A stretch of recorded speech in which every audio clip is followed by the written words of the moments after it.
bienestar de la salud en lo que es las suturas, en el caso, pues, para cirugía, ¿verdad? Bien. Si hablamos un poquito acerca de cómo es la historia y la clasificación y el progreso de de las suturas, pues podemos decir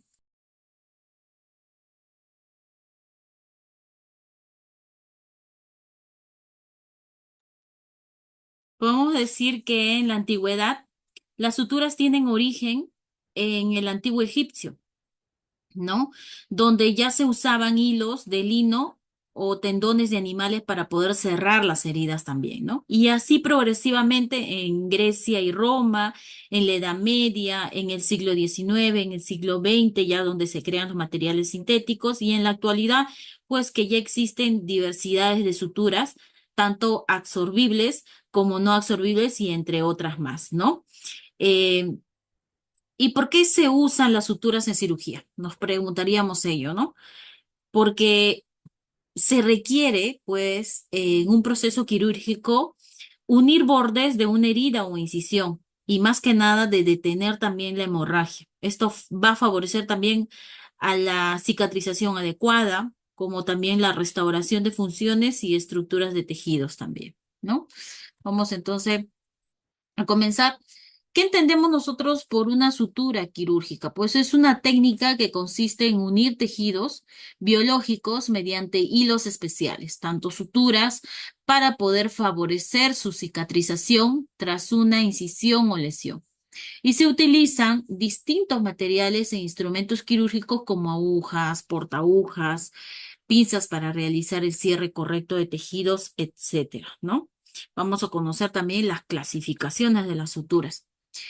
La hemostasia. La hemostasia es el proceso de detener el sangrado, ya sea de forma natural, mediante la coagulación fisiológica del cuerpo, o puede ser de forma natural o de forma artificialmente, a través de las técnicas quirúrgicas. En el campo operatorio, la hemostasia controla el esencial, es esencial para poder permitir la visibilidad del campo quirúrgico y de esta manera prevenir también complicaciones posoperatorias, ¿no?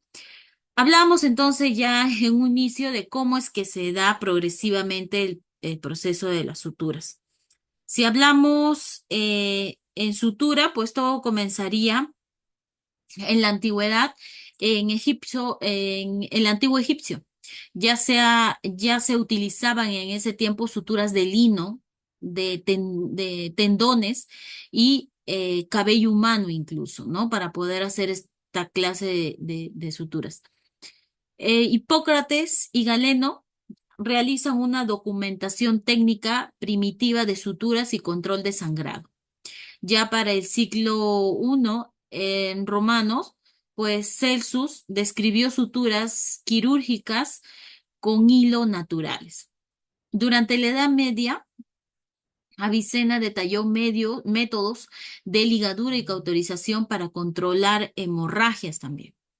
Ya para el siglo XIX, Joseph Lister revolucionó la cirugía introduciendo la asepsia y materiales estériles. ¿Qué tienen relación con las suturas? Pues aquí se empezaron a estandarizar técnicas quirúrgicas y se comenzó a introducir, y se introdujeron pues materiales como ya seda esterilizada, ¿no? Gracias a Joseph Lister.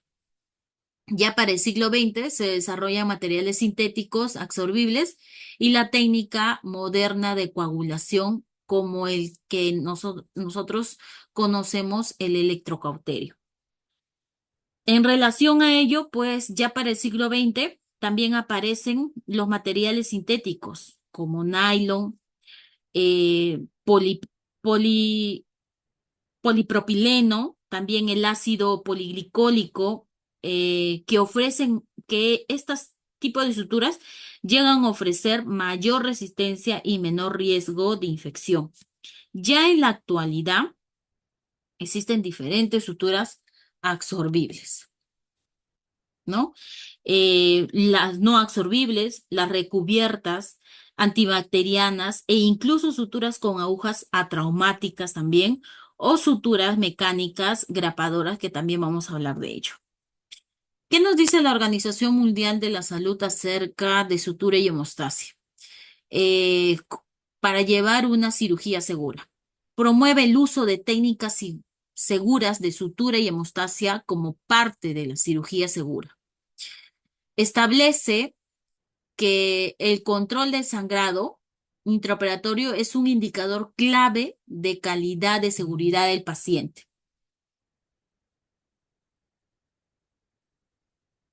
La Young Commission Internacional también habla acerca de sutura y hemostasia en relación a ello. Exige protocolos claros de hemostasia y cierre de heridas en sus estándares de acreditación. Recomienda también que todos los procedimientos incluya el conteo de gasas y compresas como parte del control hemostasia. La CDC de Estados Unidos, que es el Centro de Prevención para Infecciones en procesos quirúrgicos, subraya la importancia de una técnica adecuada de sutura para poder prevenir infecciones del sitio quirúrgico. ¿Y por qué es importante entonces? ¿Por qué es importante en el acto quirúrgico el proceso de sutura y hemostasia? Bien. La sutura y la hemostasia son fundamentales para el éxito de cualquier intervención quirúrgica. Quiere decir que la hemostasia asegura un campo quirúrgico limpio, mejorando de esta forma la visibilidad, evitando hemorragias graves en el paciente, mientras que la sutura permite la aproximación de los tejidos. De esa forma, complementa el proceso de la hemostasia, minimizando el riesgo de infección y favoreciendo así, de esta forma, una mejor manera de cicatrización adecuada de la herida quirúrgica. También, la sutura ayuda a restaurar la anatomía y la funcionabilidad del área que va a ser intervenida.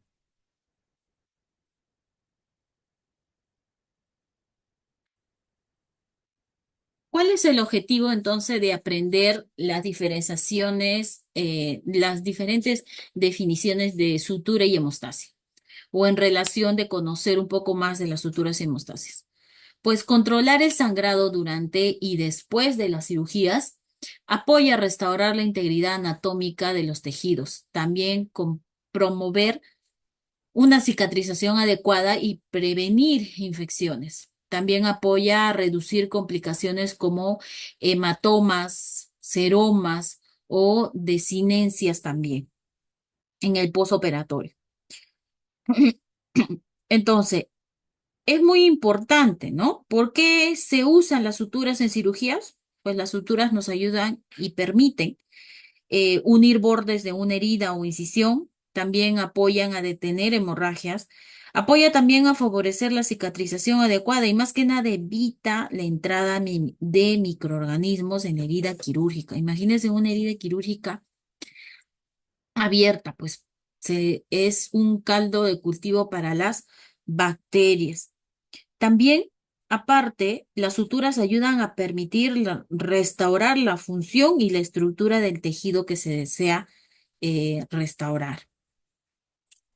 Es así que las suturas quirúrgicas permiten reparación, soporte, afronta tejidos, apoyan el proceso de la hemostasia como ocluyendo los vasos, fija dispositivos también, drenes, ¿no? Entre otros. Y fija colgajos también, como para cirugía plástica, para algún procedimiento de alguna exéresis de problemas patológicos en la piel, etcétera, ¿no? ¿Cuáles son las características físico-químicas de una de una sutura quirúrgica? Primero, la sutura quirúrgica tiene que tener la característica de ser absorbible. ¿Tiene que tener la característica de tener la característica de ser absorbible. Tiene que tener la característica de ser absorbible. Tiene que tener la característica de ser absorbible. Tiene que tener la característica de ser absorbible. Tiene que tener la característica de ser absorbible. ¿no? Y esto quiere decir que cuente con pérdida progresiva de la masa o volumen del material de sutura sin recolección con la fuerza tensil.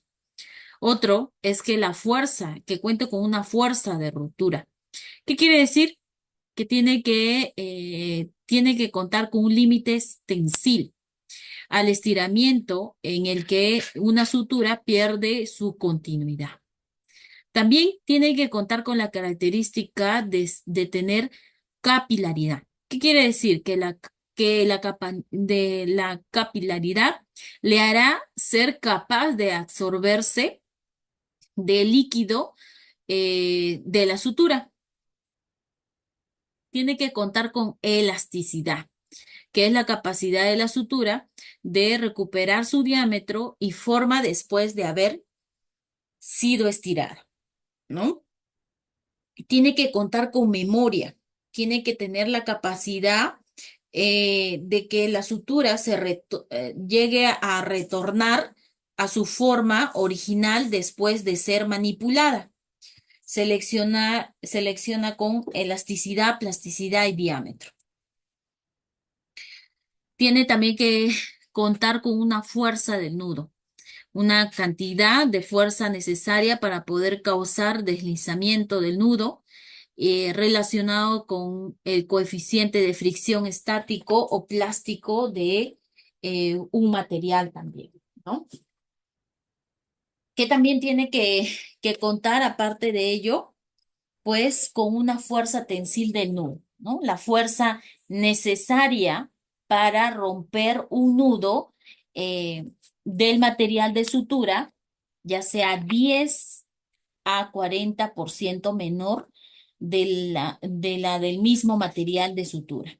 También tiene que contar con una característica fisioquímica de tener plasticidad. Tiene que tener la capacidad de ser un material para poder reformarse sin romperse y tolerar la nueva forma adquirida. También tiene que tener flexibilidad, cualidades de un material para permitir su manejo. Entonces, es así que vamos a poder identificar los tipos de sutura. Los tipos de sutura son simple, doble armada, ¿no? De hebras libres también. De doble armada, pues son suturas de alta especialidad, procedimientos quirúrgicos, oftalmológicos y cardiológicos que definen aquí la aguja que hebra la aguja, ¿no? De libre armada, pues son ligaduras sintéticas, absorbibles y no absorbibles. Y es así que se clasifican las suturas, según su origen, según su absorción y según su estructura de hilo también, así como según el grosor de calibre, según la aguja quirúrgica. Entonces veamos. La clasificación de suturas. ¿Para qué se clasifican las suturas? Para poder elegir el material más adecuado según el tejido y el tipo de cirugía. Por eso se clasifican las suturas. También para minimizar el riesgo con infecciones, reacciones tisulares o desinencias también. También se clasifican las suturas para poder optimizar la cicatriz y funcionabilidad del área intervenida. También se establecen estándares clínicos en quirófano para asegurar del paciente.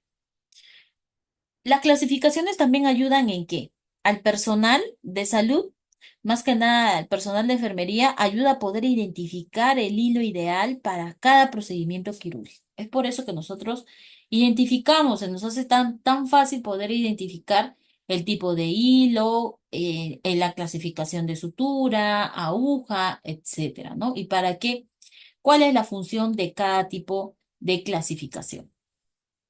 Decíamos que según su clasificación tiene que ser según su absorción. ¿Qué quiere decir? Absorbibles y no absorbibles. Absorbibles van a ser aquellos que el cuerpo los degrada y no necesita retirarlos. Eso es así. ¿Y cómo pasa eso entonces? por un proceso de hidrólisis o enzima se le llama, ¿no? Este proceso proceso de degradación de hidrólisis.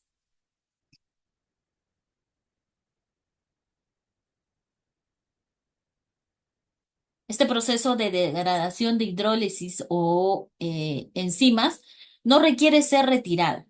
Por eso decíamos que es un proceso, en todo caso, de hidrólisis. Es un proceso químico, ¿no? Donde una molécula se rompe al reaccionar con el agua.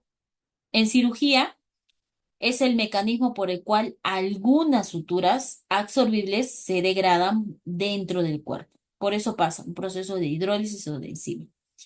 ¿Cómo funciona así? Por ejemplo, el que más conocemos comercialmente, Vicril, ¿verdad? El Vicril es una sutura absorbible. Esta, de una vez en contacto con la piel, se descompone lentamente mientras va teniendo contacto con el agua. ¿Con qué agua? Con el agua del tejido corporal. Es por eso que pasa por un proceso de hidrólisis. Recuerden que es un proceso químico donde una molécula se rompe al reaccionar con el agua. En este caso, ¿con qué agua reacciona para poder romperse y finalmente degradarse? Con el agua del tejido corporal. ¿Cómo así? El cuerpo absorbe los restos sin causar daño ni infección. Lo absorbe, ¿no? Lo degrada, ¿no? Y lo absorbe el mismo cuerpo. A este proceso se le llama degradación por hidrólisis. Por eso dice, los tipos de sutura, según su absorción, tienen que ser absorbibles. Entonces, ¿estas por qué se les llama absorbibles? Porque pasan un proceso de hidrólisis, donde estas se rompen, se degradan, ¿no?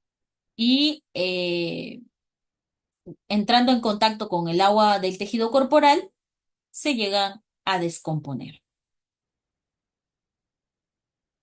Entonces, ¿cómo podría ser esto? Podría ser ni apenas ponen la sutura, tiene que cumplir un tiempo determinado. Aproximadamente se dice que la reabsorción del, del, de la sutura Vicril, la que nosotros conocemos comercialmente, que es sintética, pero es absorbible, se puede absorber entre 60 a 90 días, ¿no?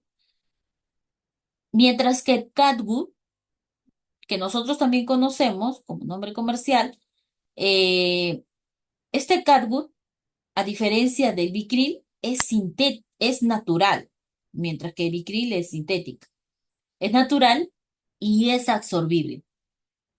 Y el tiempo aproximado de absorción se dice que es de 7 a 10 días. Y también pasaría por un proceso de hidrólisis o un proceso de enzima. En este caso, como es natural, no pasa por hidrólisis, porque es natural, mientras que la sintética, que es el Vicril, sí pasa por un proceso de hidrólisis. ¿Qué quiere decir entonces cuando pasa por un proceso de enzimas? Pues existe la degradación de enzimas. Las enzimas que están compuestas ahí comienzan propio a degradar y por eso se absorben también los carbohidratos naturales.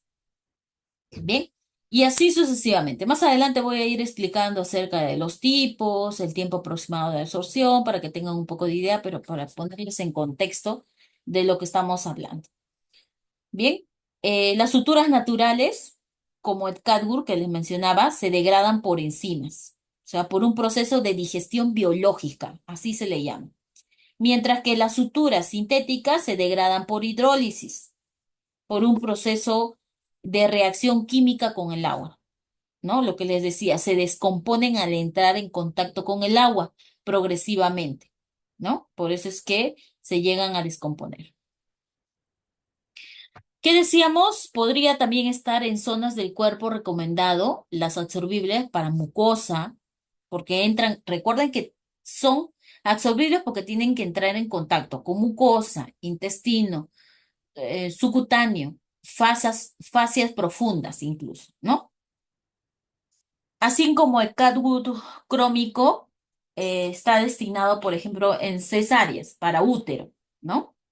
Está en contacto con mucosa directa, ¿no? El Vicril, ¿no? El Vicril entra en contacto directo con la ponorosis. Entonces, esto hace que igual esté en contacto con agua del tejido corporal. Y por eso pasa ese proceso de hidrólisis y se degrada. De ahí tenemos, según su absorción, tenemos a los no absorbibles. ¿Quiénes son los no absorbibles entonces? Los que no se van a reabsorber, los que no pasan por el proceso ni de enzimas, ni de hidrólisis. No pasan por ninguno de estos procesos, ni degradación por enzimas, ni degradación por hidrólisis. Estas permanecen indefinidamente o requieren retiro. Muchas veces son las que requieren retiro cuando son externamente.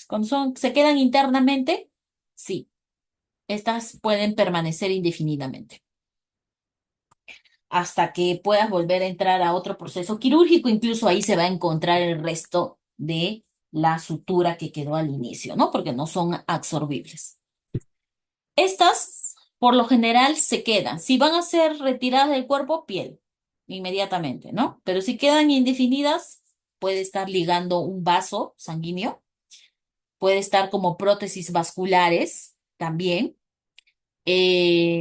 puede estar presente en una articulación externa también, ¿no? Y así progresivamente. Bien, y acá están las no absorbibles y las absorbibles. Clasificaciones de suturas por comportamiento de tejido. Ya les mencionaba que las absorbibles tienen el tiempo determinado de degradación mediante la fagocitosis y la hidrólisis, ¿no? Mientras que las no absorbibles permiten permanentemente están en tejidos soportando o cargando algún órgano.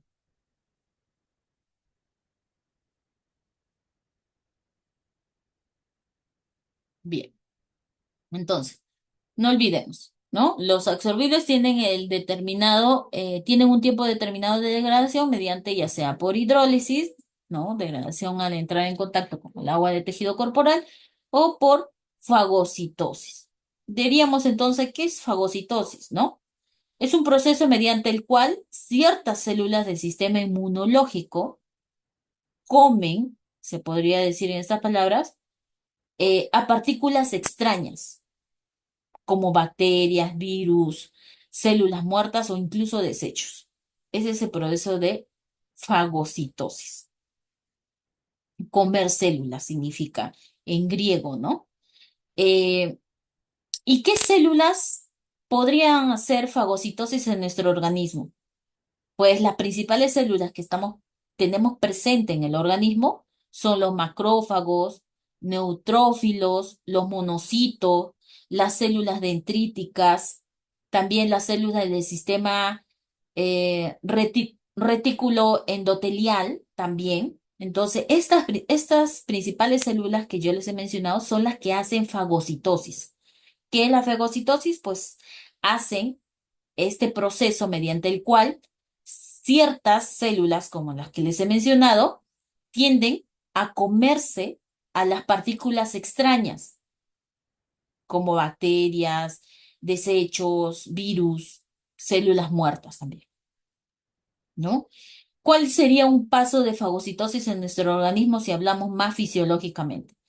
Pasaría pues por una quimiotaxis, que finalmente la quimiotaxis es la célula fagocitada dentro que va a detectar al invasor, ¿no? Ya sea por unas señales químicas, luego pasa un proceso de adherencia, esta se pega al microbio o a la partícula, ¿no?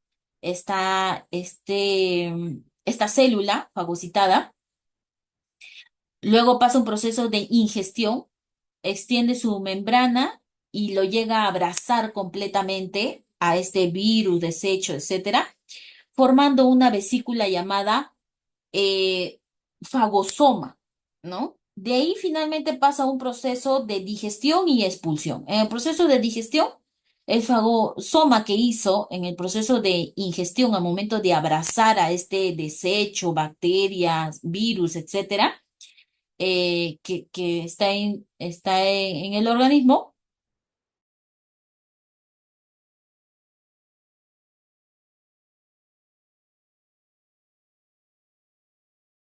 ¿no? ¿Y esto qué quiere decir? Pues que las enzimas destruyen en el contenido, ¿no?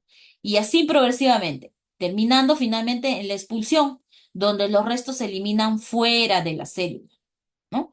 Todo esto lo que les he mencionado hacen así como les he explicado acerca de la hidrólisis, la degradación de enzimas, igual aquí, ¿no? Hace todo este proceso de fagocitosis. ¿Para qué sirve entonces este proceso de fagocitosis en el organismo en relación a las suturas? Pues en el organismo, para nuestro organismo, el proceso de fagocitosis ayuda a eliminar microorganismos y a prevenir infecciones en nuestro organismo, en los sitios quirúrgicos, en las heridas quirúrgicas, en una herida que te puedes hacer, etcétera. Todo este proceso hace, ¿no?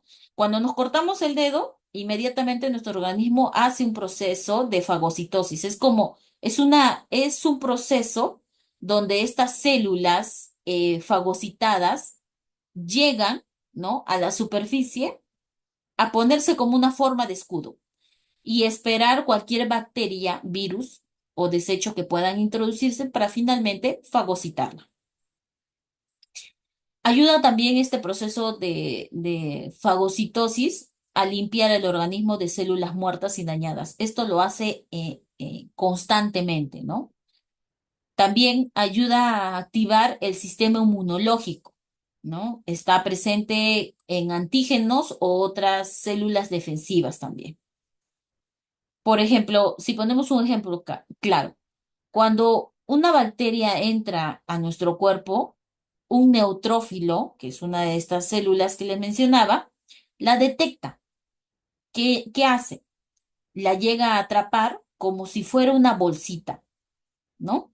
Le comienza le digiere con enzimas y luego elimina los restos. Así evita que la infección se propague en todo el organismo. Pero ¿y por qué nos llega a dar infecciones? Porque por a veces es más fuerte, más potente las bacterias y por ahí nuestro sistema inmuno lo tenemos muy bajo, muy debilitado. Y es ahí donde ataca fuertemente las bacterias, virus exteriormente, ¿no? Y muchas veces por eso es muy importante que un paciente que ingrese a quirófano tiene que ser un paciente que esté hemodinámicamente estable. ¿Qué quiere decir? Funciones vitales estables, no solamente eso, ¿no? Que tiene que estar hemodinámicamente estable con la alimentación, con su patología de fondo, por ahí con un tipo de patología agregada, por ejemplo, diabetes, hipertenso, controlado. No puede ingresar un paciente que no esté controlado, no le van a dar pase, porque entre otras complicaciones que puede hacer, una de ellas también es este proceso. O sea, se le adhiere la infección del sitio quirúrgico, ¿no? Aparte de otras complicaciones que puede hacer internamente por el proceso quirúrgico y puede agregar a cerebro. Por eso es muy importante entender que estos tipos de suturas cumplen esta función. Y esto, pues, en la actualidad contamos. Hay suturas absorbibles, no absorbibles, porque ya les mencionaba, en historias, todo comenzó en egipcio, ¿no? Utilizando estas suturas, incluso del cabello donde ellos no miraban ni siquiera si es que este tipo de suturas podrían pasar todo este proceso. En la actualidad, pues contamos con diversos tipos de sutura, ¿no? Que cumplen cada uno una función esencial. Y ahora, pues, aparecerán más aún más, ¿no? así como las que ya contamos con las suturas mecánicas, las diferentes formas de suturas mecánicas. Anteriormente, cuando comenzó, solo existía una forma de sutura mecánica lineal y de ahí ya comenzaron, como vieron la necesidad de que tenga forma, ¿no? Anatómica a la posición, a la zona donde va a estar, se crean las diferentes formas lineal, de curvatura, diagonal, para laparoscópicas, etcétera, ¿no? Y ahora, pues, ah, ¿qué cosa más no, comenzará, pues, a obtener, ¿no? A obtener la ciencia médica, ¿no? Para mejor, para bienestar a nuestros pacientes. Bien. Entonces, en este cuadrito está un gráfico de todas las suturas absorbibles. Tenemos cargu- quirúrgico, simple, crómico, ¿no? Los más conocidos, poliglactín, ¿no? El ácido poliglicólico, que es el Vicril, que nosotros conocemos como Vicril, también el policaprone, ¿no? La polidesanona, que también conocemos, el tipo de material, ¿no? Qué color podrían ser. Por ejemplo, el ácido policlínico tiene que ser un color morado, ¿no? El nylon tiene una característica de color ser azul, ¿no? Etcétera, ¿no? ¿Y qué tipo de calibres se pueden encontrar también? Indicaciones de material de suturas con base al tipo de herida. La región anatómica de la piel, anatómica y el tipo de piel. Absorbibles, las que hacen fagocitosis e hidrólisis, ¿no? Lo que les comentaba, ¿no? La fagocitosis, lo que les decía, que era este proceso mediante el cual las células del sistema inmunológico comienzan a comer a partículas extrañas, ya sea bacterias, bacterias muertas, desechos, etcétera, ¿no? Mientras que el proceso de hidrólisis es el proceso químico donde una molécula se rompe a reaccionar con agua. Quiere decir, por ejemplo, el material de sutura se descompone lentamente en contacto con el agua del tejido corporal, como absorbiendo los restos sin causar daño ni infección a nuestro medio, siempre y cuando la sutura también tenga las características de estar estéril, ¿no? Muchas suturas, por ahí se rompe la técnica, el método estéril, y lo que pasa es que en la sutura trasladamos las bacterias, ¿no? Y finalmente, pues esta sutura, en vez de causar un beneficio, causa una complicación mayor, ¿no? Bien, no, que también no son absorbibles, pues no producen cuerpos extraños, ¿no? Eh, tejido de cicatrización rápida. Se dice que sí, tiene un tejido de cicatrización rápida, pero muchas veces deja la forma en cómo está presente esa cicatrización. Por ejemplo, si vuelven a aperturar, el paciente vuelve una cesárea, ¿no? Utilizaron para el útero Cadul crómico 1. Eh, ¿Qué es lo que pasa? Para la siguiente cesárea, el útero obtiene o guarda esta memoria de sutura, donde ha estado ahí presente. Ya no va a estar la sutura, pero guarda esa memoria, como esa cicatriz, ¿no? Entonces, eso es lo que causa internamente también. Y por ahí, pues, alguna adherencia, ya que pasa por estos procesos de hidrólisis y fagocitosis, por ahí genera adherencias también. Ejemplo, mucosa, monofilamento, tejido celular subcutáneo, multifilamento y músculo. Indicaciones de materiales de sutura con base al tipo de herida, la región anatómica y la piel y el tipo de piel. No absorbibles. Producen sensaciones de cuerpo extraño, tejido de tensión, anastomosis, hemostasia definitiva también. Y aquí tienen un cuadrito gráfico de todas las suturas no absorbibles, como la seda, el nylon, el poliéster, el, el polipropileno, ¿no? Entre otras más. Entonces, en relación a lo que hemos hablado, ¿cómo se clasificarían generalmente las suturas quirúrgicas? Según su absorción, hemos visto. Ahora, según su origen, ¿cómo se clasifica? Naturales y sintéticas. ¿Qué quiere decir? Que las naturales tienen mayor reacción inflamatoria, pero menor control sobre la absorción. Y las zonas del cuerpo recomendadas, pues, para cirugías temporales, en mucosa o intestino, eh, y, y en los tipos de tejido de sutura sintético. ¿Qué características? Son más predecibles, causan menor inflamación y mayor manejo. Las zonas del cuerpo recomendados pues para cirugía general, cardiovasculares, digestivos y entre otros. Y aquí en este cuadrito podemos ver claramente cómo es que se da el origen.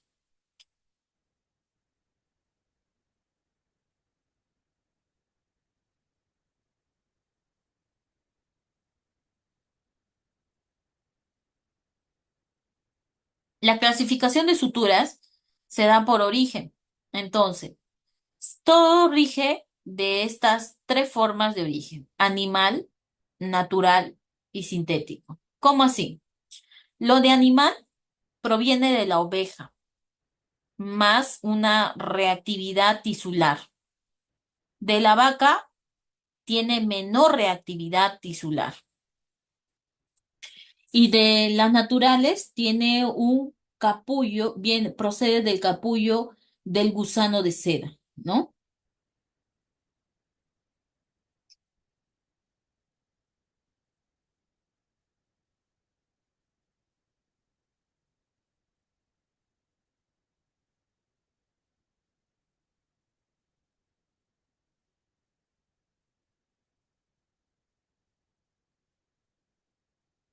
Entonces, y también tenemos los de sintético también. Entonces, esta clasificación de suturas se dan en animal, en natural y sintéticos. Cuando hablamos de las reacciones tisulares, pues hablamos de esa respuesta del tejido del cuerpo ante un material extraño, como ya sea una sutura, ¿no? La cual estamos hablando. Si hablamos que tiene mayor reactividad tisular,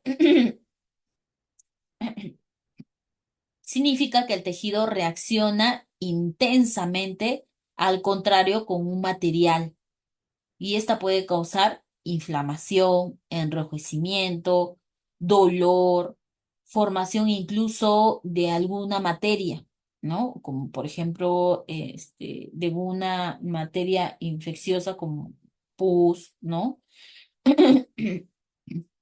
Y suele ocurrir con materiales naturales por lo general, como el catwood también, ¿no? Como la seda también, o los no biocompatibles.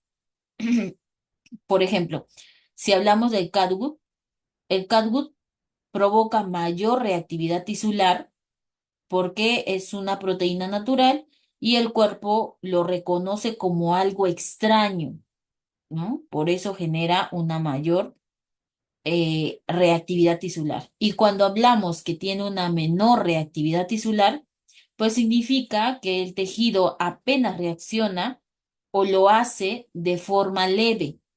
¿Qué quiere decir? Que hay poca inflamación, pero una mejor cicatrización y un menor riesgo de complicaciones.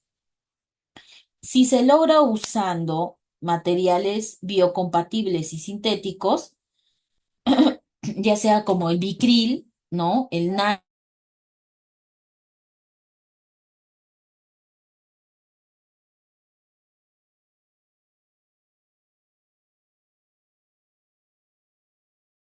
actividad tisular.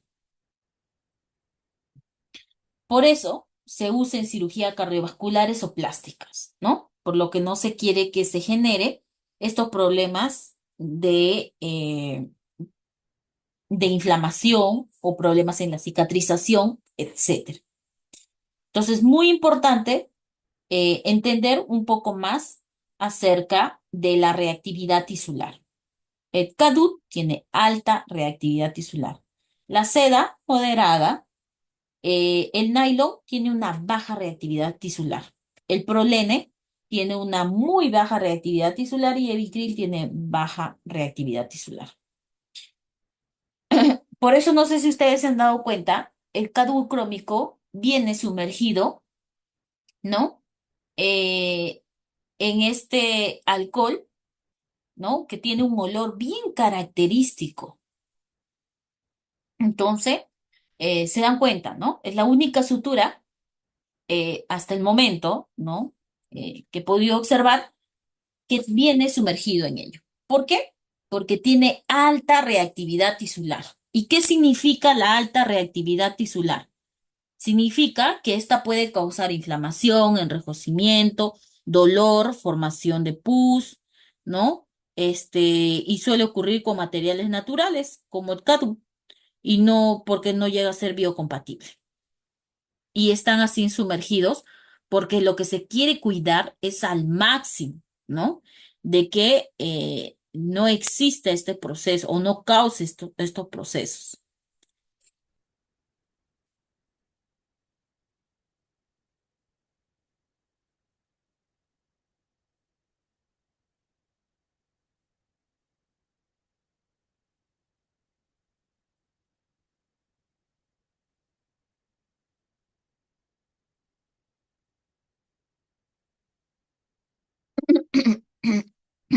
Bien, entonces hemos hablado según su estructura, ya hemos hablado según su origen.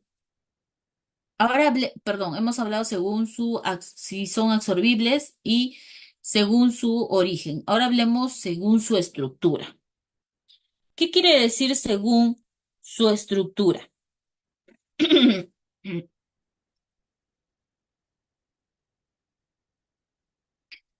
Según su estructura, hay dos tipos de suturas, los monofilamentos y los multifilamentos.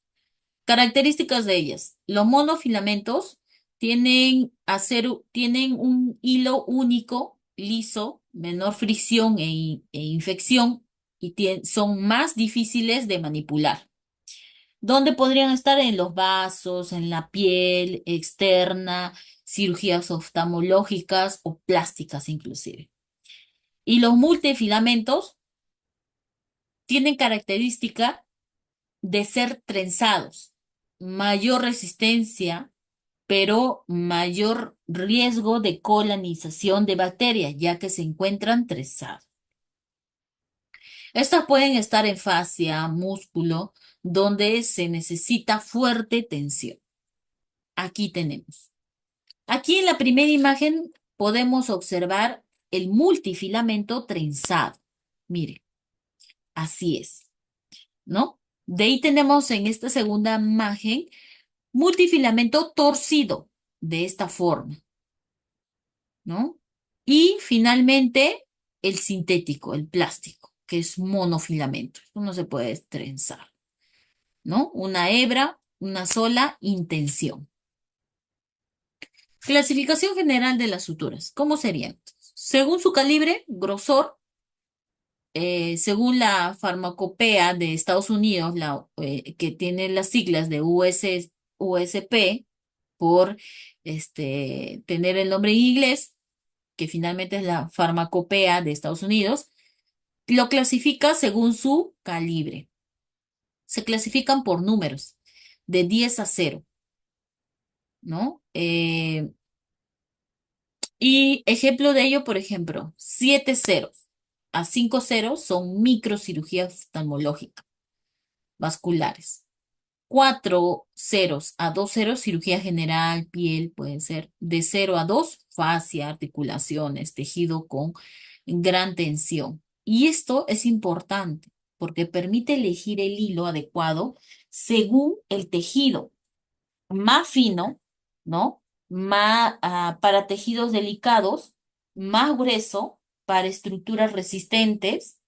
Establecen estándares universales que garantizan la seguridad y compatibilidad entre productos de distintos fabricantes.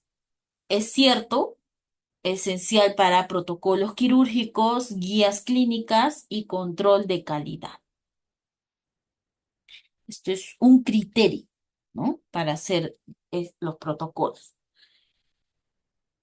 El calibre tiende a indicar el diámetro del hilo. Cuanto mayor es el número de cero, más delgada es la sutura.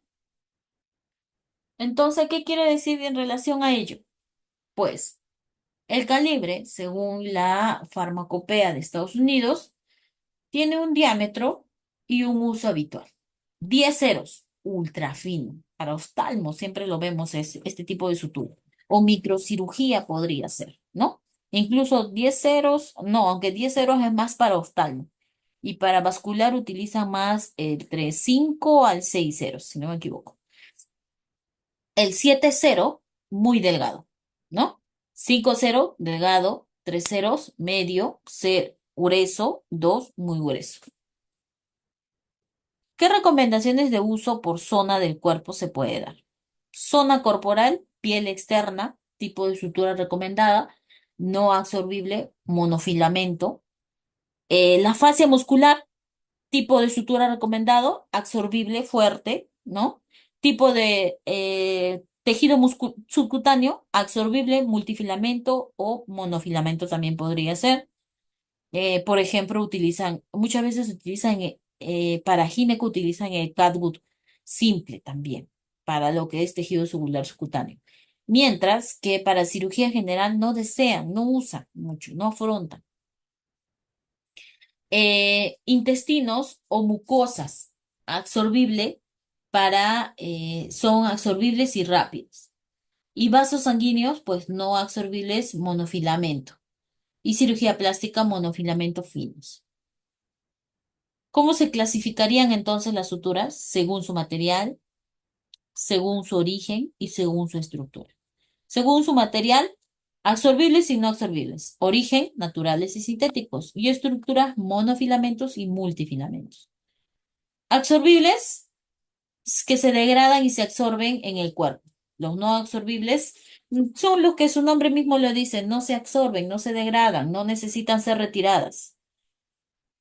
Muchas veces necesitan ser retiradas, perdón. Según su origen, naturales, de origen biológico, mayor riesgo de reacción tisular incluso. Según origen sintético, fabricadas químicamente, mayor estabilidad y predictibilidad también. Según estructura, monofilamento y multifilamento. Los monofilamentos solo cuentan con un uso de filamento, menor fricción y riesgo de infección. Varios filamentos trenzados, mayor resistencia, pero más riesgo de infección. Bien, hasta ahí hemos hablado de sutura, ahora hablemos perdón, hemos hablado de hilos. Ahora hablemos de tipo de aguja quirúrgica. Las agujas son instrumentos de guía que se utilizan de forma de guía para poder implementar la sutura en un lugar deseado característico. Cuentan con filo cosmético que le da un mínimo trauma, no tiende a fisurar, también tiene la característica de ser resistente, ¿no? Por lo general es de acero inoxidable. Tiene la estabilidad con el con la porta aguja y son de aceros especiales, como les decía. Existen, según geometría de agujas, ausadas, redondas, roma o atraumáticas también. Por ejemplo, de tejido moderado, penetración, fascia, peritoneo, músculo, tejido adiposo, arterias, venas, este tipo de sutura, con este tipo de imagen. Los de patrón de corte triangular externo para cierre cuticular o de residuos cosméticos, los de reservo cortante plástico.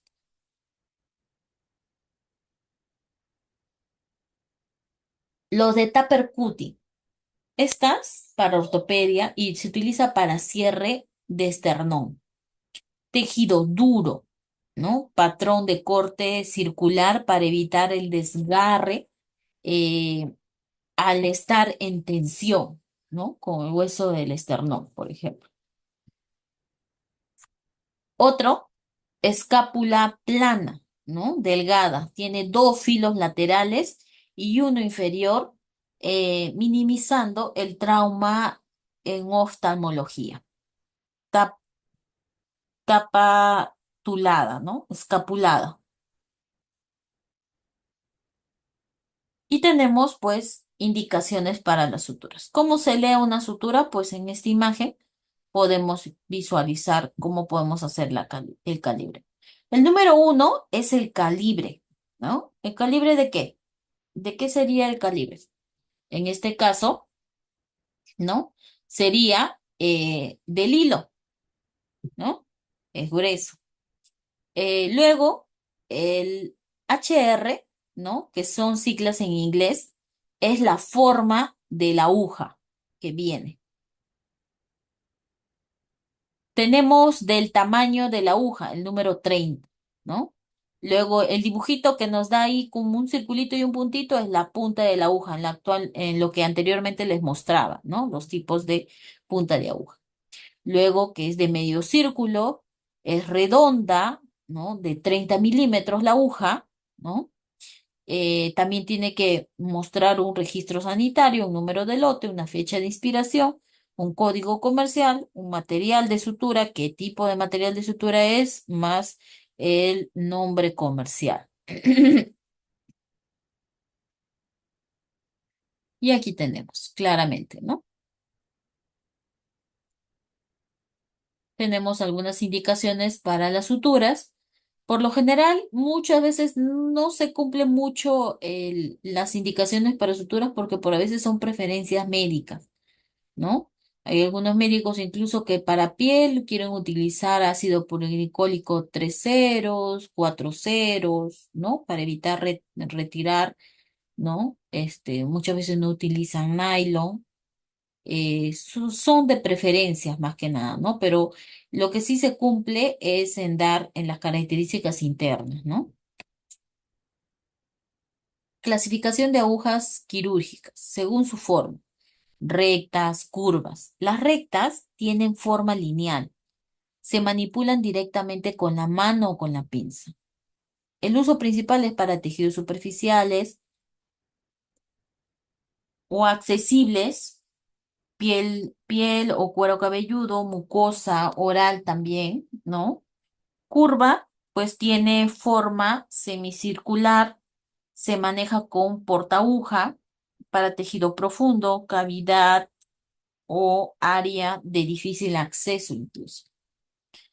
Para tipo de punta, ahí existen puntas cortantes, cortante inversa, roma, cónica o escapulada, taper escapulada también.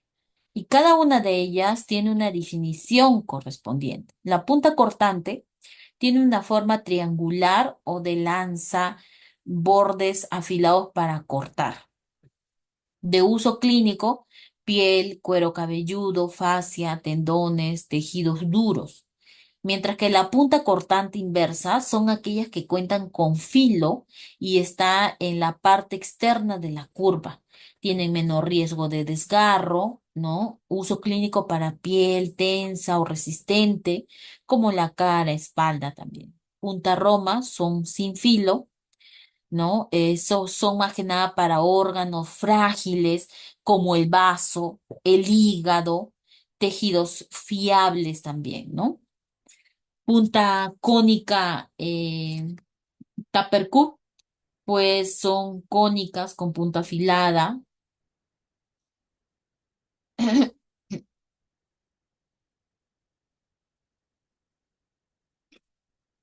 De Tupper especial son de cónica con punta cortante, ¿no? Filo inicial para penetrar y siguiendo el cuerpo romo.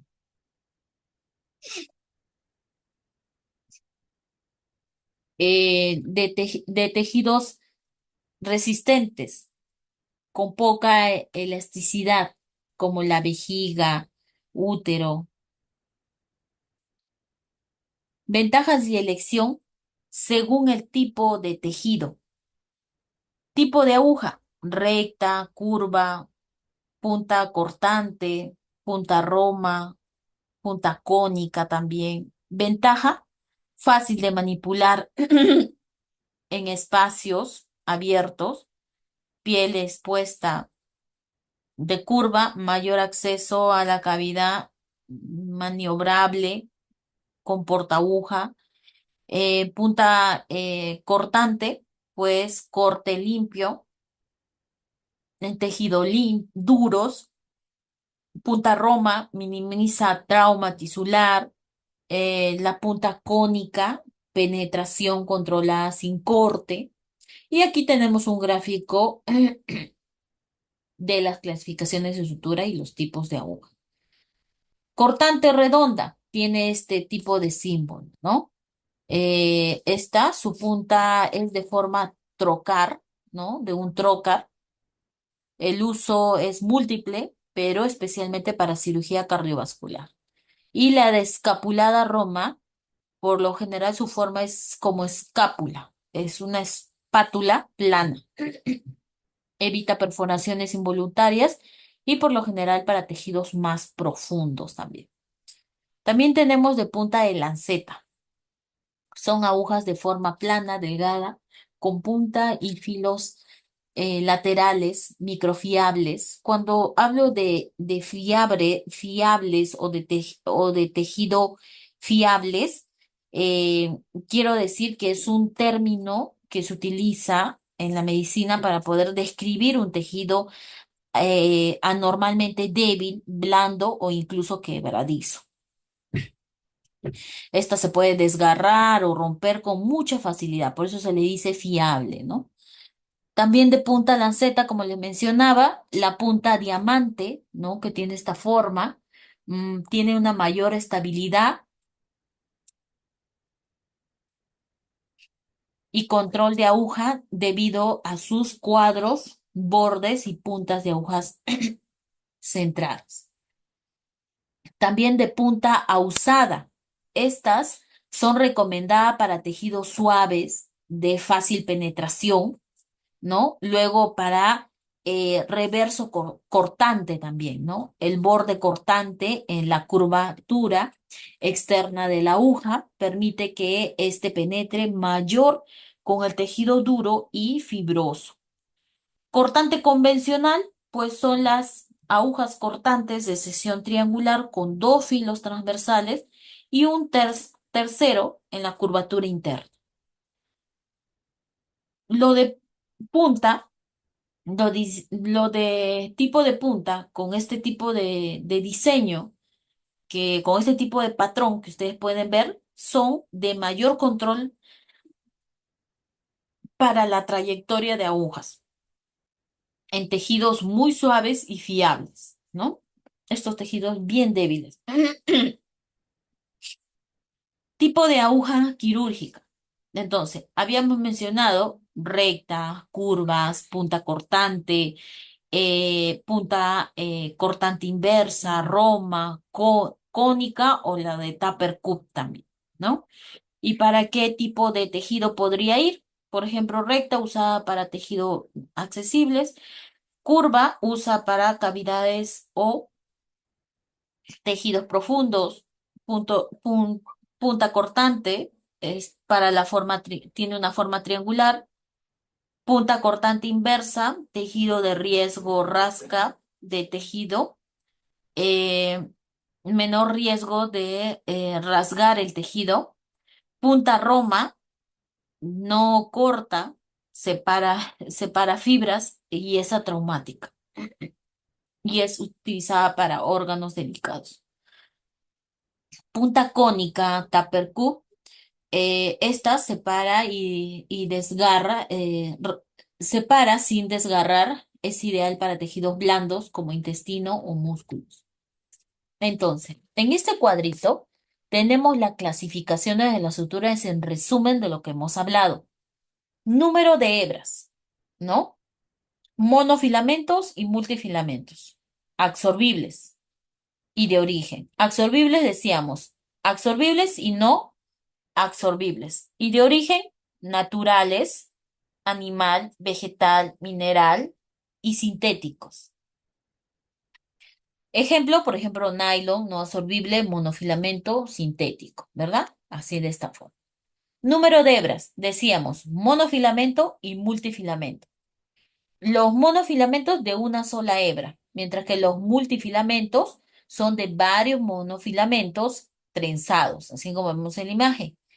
En los monofilamentos de una sola hebra están presentes las suturas monofilamentos como CADU, polidecianona, poligluconato, nylon, polipropileno, ¿no? Entre otros. También los alambres. También en multifilamento son los que tienen varios monofilamentos trenzados. Aquí están las suturas multifilamentos: ácido poliglicólico, seda, algodón, poliglactina 910, alambre trenzado también, poliéster, nylon trenzado.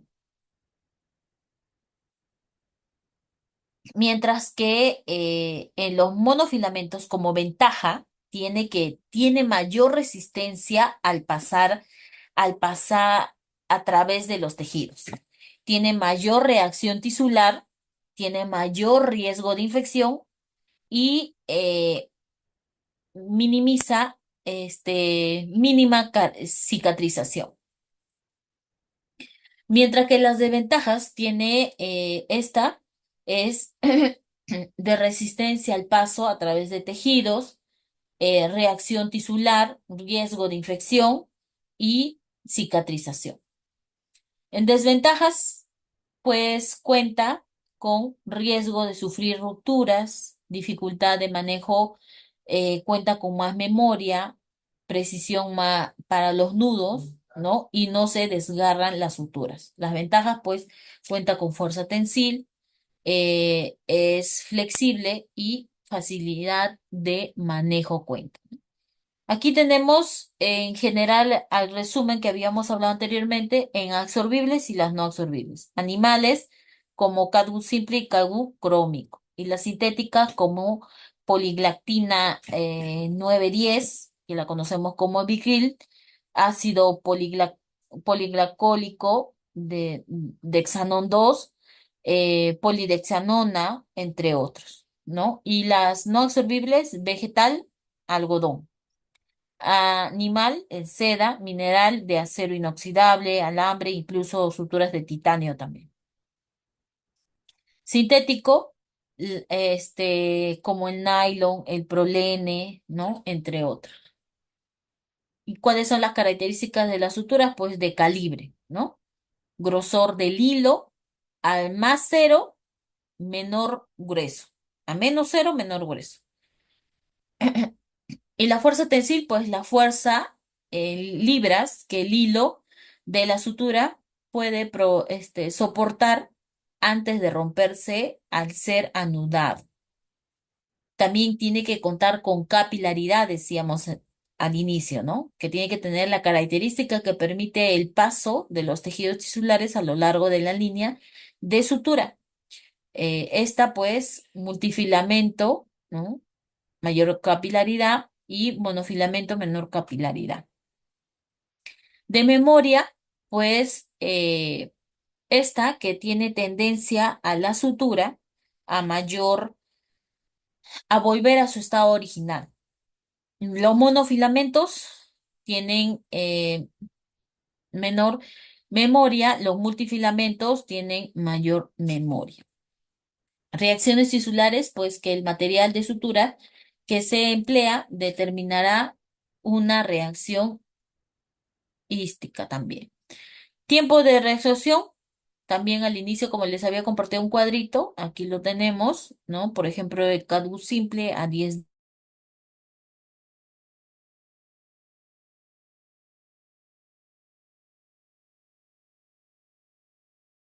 por ejemplo, el Vicryl en 70 90 días también. El tiempo de cicatrización según la zona anatómica, ¿no? Eh, en el cuero cabelludo, suturas cutáneas, ¿no? Como las grapas, sedas, etcétera, de 8 a 10 días, retiro de puntos, ¿no? En cuello y cara, seda, monofilamento, puede ser de 4 a 6 días. En tórax, abdomen, espalda o extremidades, puede ser de 8 a 12 días. Este, seda o monofilamento podría ser. Y aquí la selección de material de suturas, ¿no? Qué sutura usar? Va a depender mucho del tipo de tejido. Si, si son tejidos que sanan con lentitud, por ejemplo, para pacientes diabéticos, se utilizan no absorbibles. Si tienen cicatrización con rapidez, por ejemplo, se utilizan suturas de tipo absorbible. En la región anatómica también va a depender, ¿no? Resistencia del tejido, ¿no? Que cuente con calibre, eh, herida infectada o no, multifilamento o monofilamento, de preferencia. Este, cicatrización estética en monofilamento con mayor calibre. Los pacientes, ¿en qué va a depender los tipos de suturas cuando son pacientes oncológicos, sépticos y desnutridos? En estos pacientes pues siempre va a haber complejidad en momento de colocar las suturas, ¿no? Con riesgo a este tipo de procesos que les mencionaba anteriormente. Las agujas de sutura, las partes, todas las agujas cuentan con un cuerpo, una punta y un ojo o ensamble se le llama. Existen rectas, ¿no? Estas se manejan en los dedos para los cierres cutáneos, ¿no? Incisiones largas, uso excepcionales. Casi no es muy usada en los hospitales, les cuento, ¿no? Entonces, estas no se usan mucho aquí. Curvas, sí, se manejan con portaagujas y son las más usadas incluso, ¿no? Curvaturas de la aguja. Aquí algunas que cuentan con vías biliares, ¿no? Operados digestivos, como boca, músculos, tejidos adiposos, ¿no? Subcutáneo también, pleura, ¿no? Sistema urológico, urogenital, piel, los de 3 octavos, ¿no? De círculo, paraponeurosis, vías biliares, fascia, aparato digestivo, músculo, nervios, tendones, piel incluso, ¿no? La de 1/4, cirugías oftalmológicas o microcirugías incluso. Para quinto octavos de círculos, para sistema cardiovascular, cavidad nasal, faringe, lechos amidánicos, órganos pélvicos, sistema urogenital también, ¿no? La gran mayoría de las agujas, las cuales se manejan para los diferentes tipos de cirugía, es la de medio círculo, ¿no? Muchas veces, eh, por, porque el MINSA nos da o cuenta con ese tipo de suturas, ¿no? En general, tenemos que poder acoplarnos, ¿no? A este tipo de sutura cuando, sin embargo, están definidas las tipos de agujas, los tipos de suturas para cada tipo de cirugía. Pero ya sea por la preferencia, ya sea porque no contamos con suturas en el hospital completas o en gran variedad, ¿no? Tenemos que utilizar la que tengamos, ¿no? Y por lo general siempre tenemos la de medio círculo. Punta de aguja. Ya les mencionaba, existen cortantes, redondas, roma y tuppercut. Las cortantes son las que tienen borde cortante y son la de tejido duro y fibroso. Esta presentan dos tipos, corte transversal o algunos son cortantes de reserva. Y la redonda de sección, que es redonda, afiliándose progresivamente hacia la punta, cuenta con un tejido blando, ¿no? Para tejidos blandos. La de Roma cuenta con un cuerpo redondo con punta roma, redondeada, que no corta el tejido, es para tejidos fiables, ¿no? Tejidos que son bien delicados. Y la de Tupper Q son para cuerpo redondo con tres bordes cortantes, como la de reservo cortante también. Estas son para tejidos conjuntivos densos, fibrosos, fascia, periosto incluso, ¿no? O tendones. Por lo general, suturas de traumatología van a ver que este tipo de características. Las técnicas de sutura. ¿Qué podemos hablar acerca de las técnicas de sutura?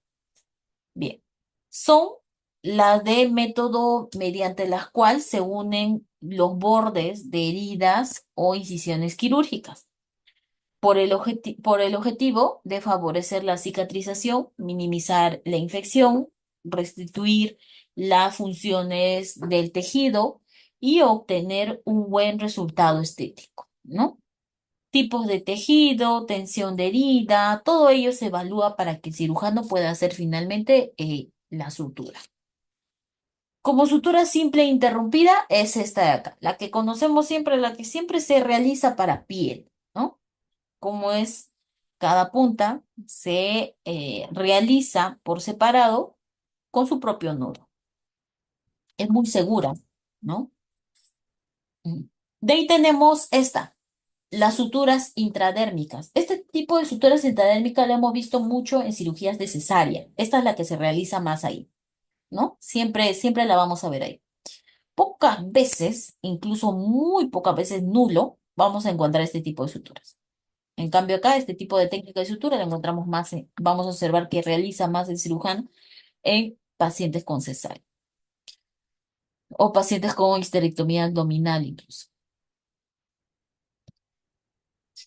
Principales técnicas de sutura, por ejemplo, este es el que le llaman sutura de colchonero horizontal, ¿no? De esta forma es. Puntos paralelos al borde de la herida. Bueno, como ventaja es buena inversión, con buena inversión de bordes y tiene muy alta resistencia. También suturas colchoneo vertical, también. Estas tienden a realizarlo cuando son cirugías, por ejemplo, de la parotomía, quieren afrontar con mayor fuerza, ¿no? Etcétera. Suturas en bolsa de tabaco. Estas son más son más suturas intestinales, técnica de suturas intestinales. Esto más se hace en intestinos, en vísceras. Los nudos quirúrgicos. Los nudos quirúrgicos siempre pueden ser simple, doble o de seguridad, incluso 8 nudos pueden tener. ¿Estas para qué? ¿Con qué fin se hacen los nudos? Para asegurar la sutura y para evitar que se vuelva, ¿no? Principio básico, cada nudo debe ser firme, plano y simétrico. Técnicas de sutura, aquí en este cuadrito resumido a todo lo que les he estado mencionando, ¿no? Los tipos principales de suturas mecánicas, ¿no? Tenemos 4 principales suturas mecánicas: lineales, circulares, lineadas de corte e endoscópicas. Las dos últimas por lo general tienden a ser más endoscópicas o laparoscópicas. Las grapadoras lineales son las comunes, son como que las universales, las que son para cirugías, laparotomías intestinales, ¿no? Incluso para este tipo de suturas. Grapadoras circulares son estas de acá, las que ven aquí, tienen forma para anastomosis circular, ¿no? Eh, Frecuentemente de resección de colon o recto, ¿no? Las grapadoras lineales de corte son grapas con corte simultánea muy usadas en cirugía laparoscópica como esta de acá. Y las grapadoras endoscópicas, que es casi iguales como las suturas lineales de corte, ¿no? Especialmente también, y permite que el acceso a las cavidades estrechas con mínima invasión. ¿Qué componentes tienen? Pues cartucho de grapas que pueden ser de distintos tamaños o formas, mecanismo de disparo, pueden ser diferentes, en mayoría de ellas, diferente de diferentes casas comerciales, es que viene la forma de disparo. Sistema de corte y por lo general mayoría de ellas en este caso de este tipo de grapadora lineal es muy característico, ¿no? Muy universal. De aquí es que se junta, ¿no? Se procede a jalar, nuevamente a traer y retiran y suelta, solitos se cargan, ¿no? Se descarga la sutura en el momento que entra en contacto con el tejido. Ventajas: reducción del tiempo quirúrgico, disminución de sangrado, menor manipulación de tejido y uniformidad de sutura. ¿Cierto? ¿No? Si lo saben usar. Muchas veces no lo usan bien y por a veces no cierra completamente. Por ejemplo, para una resección intestinal, no cierran completamente y de ahí no han cerrado completamente los médicos y lo que pasa es que están pidiendo de ahí, pues, este, seda 3 ceros para que puedan terminar de suturar, ¿no? Esto complica más, incluso alarga el tiempo quirúrgico también.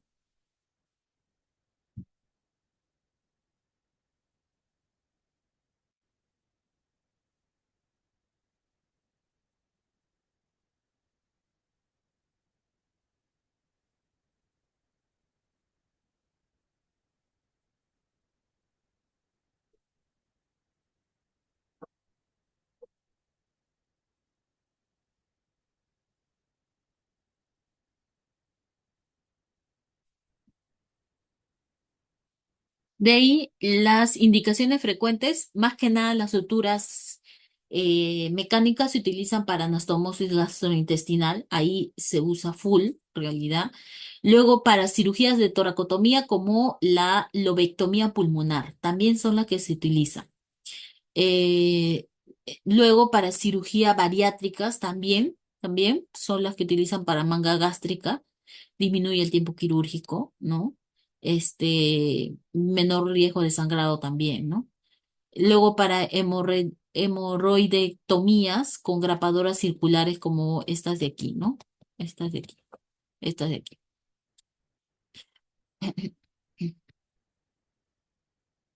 Selección de sutura por tipo de tejido. Estas van a variar por el tipo de tejido donde se encuentra. ¿Porque es importante seleccionar bien la sutura? Porque cada tejido tiene diferente resistencia, vascularización y función, ¿no?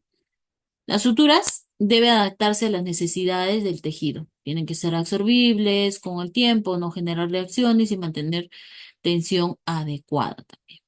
Criterios claves en la selección de sutura. ¿Qué se tiene que tener? Tener en cuenta la duración del soporte que se requiere para el tejido, la resección tisular esperada, el riesgo de infección. Ya habíamos hablado, ¿no? ¿Qué tipo de suturas tienden a generar o tienen una alta reactividad tisular? Resultado estético también deseado. Y aquí un cuadrito definido donde les explica mejor acerca de las principales tejidos y recomendaciones. ¿No? Tenemos el tipo de tejido, el área, qué sutura sería recomendada y cuál sería la justificación clínica para utilizarla. Por ejemplo, peritoneo. Peritoneo, ¿no? Caducrómico puede ser, ¿no? Eh, Monocril, ¿no? Absorbible rápido eh, por tener una generación rápida, sutura que desaparece sin dejar material extraño, etcétera.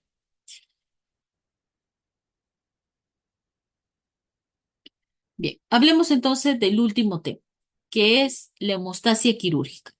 ¿Qué es en realidad la hemostasia quirúrgica? Es un complemento de la sutura, porque finalmente pues es un proceso donde se emplea para poder detener el sangrado, ya sea de la cavidad interna o externa. Para ello tenemos que conocer las fases de hemostasia fisiológica. Vasoconstrucción.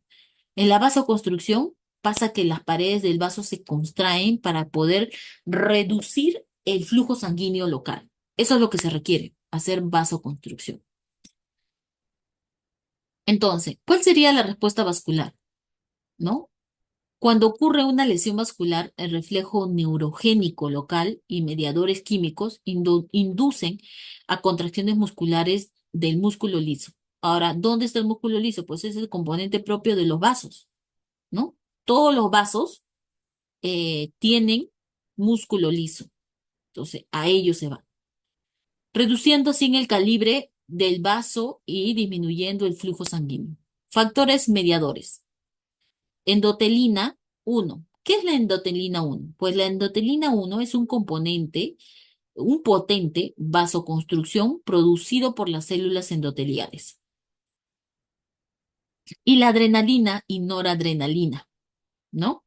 Que se liberan por la terminación simpática. ¿M? Estas son como neurotransmisores, ¿no? Que finalmente se llegan a liberar. Y finalmente serotonina, liberada por las plaquetas activas. La formación de tapón plaquetario es un proceso de la hemostasis, es una de las fases. Es dentro de la hemostasia primaria. Aquí las plaquetas se adhieren al colágeno expuesto en la lesión, así como una mallita, un coladorcito. Se activan y liberan sustancias como el ADP, que son sustancias propias químicas del organismo, y la trombosono A2, que son sustancias químicas propias del organismo, que reclutan más plaquetas. Son unos componentes, ¿no? Unos mediadores, un tipo de células que tratan de reclutar más plaquetas. Llaman a todas las plaquetitas para que puedan terminar de formar el tapón plaquetario. Se forma el tapón blanco temporal, que por lo general, no sé si ustedes han tenido un corte y han visto el proceso de la cicatrización, ¿no? Primeros días rojo, en el segundo día ya ves algo blanquito, ¿no? Ese blanquito es la formación del tapón plaquetario en tu herida. Y tal cual sucede lo mismo en las heridas abiertas. Y así se va formando el tapón plaquetario, ¿no? Las fases, la adhesión plaquetaria, ¿no? Luego la activación plaquetaria, donde cambian de forma, ¿no? La agresión plaquetaria, donde se unen, ¿no? Y el resultado se forma finalmente el tapón homostático primario o tapón blanco se le llama. ¿Por qué blanco? Porque tiene esa característica blanca. Recuerden que ya cambiaron, ya mutaron, ya cambiaron de forma, porque ya se hicieron uno solo. Es débil, pero esencial para detener el sangrado inicial. Y aquí un proceso de cómo pasa por cada uno de ellos. El ADP es finalmente el adenosín difosfato, ¿no? Componente químico, una sustancia liberada que libera las plaquetas cuando ellas se activan o detectan este tipo de circunstancias que les llama a pedir ayuda para poder hacer un tapón plaquetario.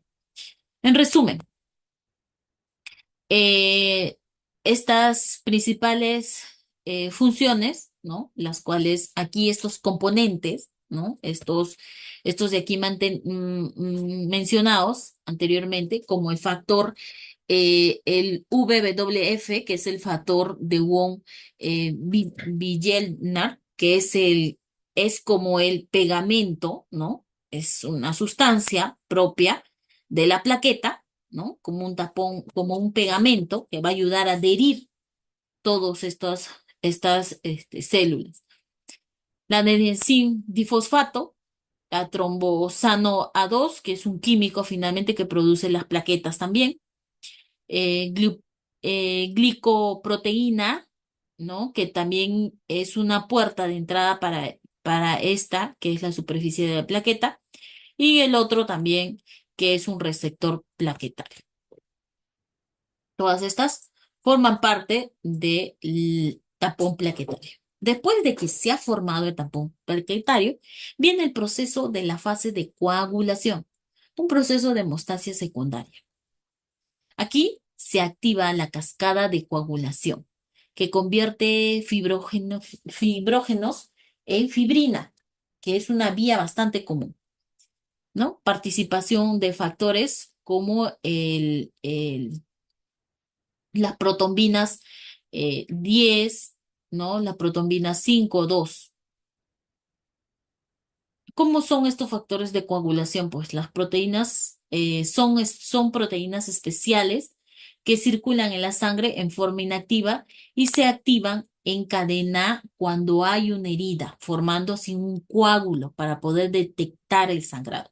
Y aquí tenemos los factores 10, factores 5, factor 2, que es la más conocida como protonina. Y aquí cada uno de estos factores son las que tienen una función especial, ¿no? Y se van activando finalmente para formar formación de hemostasia. Entonces, pasa por un proceso de coagulación, una fase de cascada y un resultado final, ¿no? Vasoconstrucción, tapón plaquetario y coagulación. Métodos de hemostasias quirúrgicas. Se puede utilizar pinzas, ligaduras, como ya hemos hablado de las suturas, clic vasculares también, que son vamos a llamarles suturas mecánicas, ¿está bien? Y térmicos también, como el electrobisturí o como incluso el bisturí armónico, ¿no? Ultrasónico. Bisturí, algunos lo llaman tijera armónico o se me fue el nombre, el otro, ligasure, también lo llaman. Luego están estos, tienen la función tanto químico y tópicos, ¿no? En relación a ellos. A ver, si decimos químicos y tópicos, trombina tópica también hay, ¿no? Que se puede pedir. O también hemogelitas, sé como la celulosa oxidada degenerada o esponjas hemostáticas. Y aquí tenemos, cada una de ellas cumple una función importante. Esto sacado de la CDC de Estados Unidos, ¿no? Que es la Guía de Prevención de Infecciones del Sitio Quirúrgico que fue publicada en el año 2020. Buenas prácticas de enfermería en sutura y hemostasia. ¿Qué quiere decir las buenas prácticas? Quiere decir que la enfermera va a tener conocimientos amplios, ¿no? Actualizados acerca de la sutura y hemostasia en relación a ello, para que apoye a elegir la mejor forma, ¿no? De aplicar estos conocimientos en aportar con conocimiento de elegir una sutura y un proceso de hemostasia, conociendo las fases de hemostasia, pues para dar mayor solución. El rol clave es de garantizar la seguridad del paciente durante el procedimiento operatorio. Estas buenas prácticas provienen, llegan a prevenir complicaciones como las infecciones, hemorragia o eventos adversos. Es importante preparar el campo estéril, sabiendo qué tipo de sutura cuentas, cuál es el calibre, ¿no? Para qué estructura lo requieres, ¿no? Y esto incluso lo dice, lo fundamenta la Organización Mundial de la Salud y la CDC de Estados Unidos. También identificación y manejo correcto del material quirúrgico, ya hablamos. No solo la sutura, sino el hilo, ¿no? Los tipos de sutura, ¿no? Reconocer cada una de ellas sus características. Asistencia activa durante el proceso de hemostasia también, importante, ¿no? Estar ahí al tanto, siguiendo el procedimiento quirúrgico y verificando si requieren, ¿no? Este tipo de solución, ¿no? Para poder evitar mayor sangrado, ya sea suturas mecánicas, ligaduras o electrobisturí. Registro adecuado del tipo y cantidad de suturas también importante por parte de enfermería.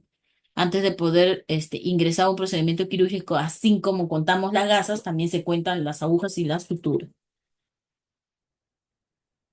La verificación práctica de enfermería en sutura y hemostasia también.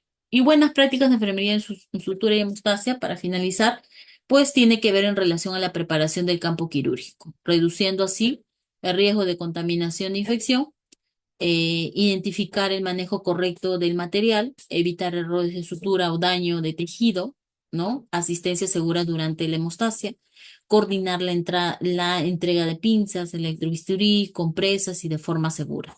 Registrar también el tipo y cantidad de suturas usadas. Esto va a permitir un proceso de trazabilidad correcto, seguimiento, ¿no? Y evitar pues eventos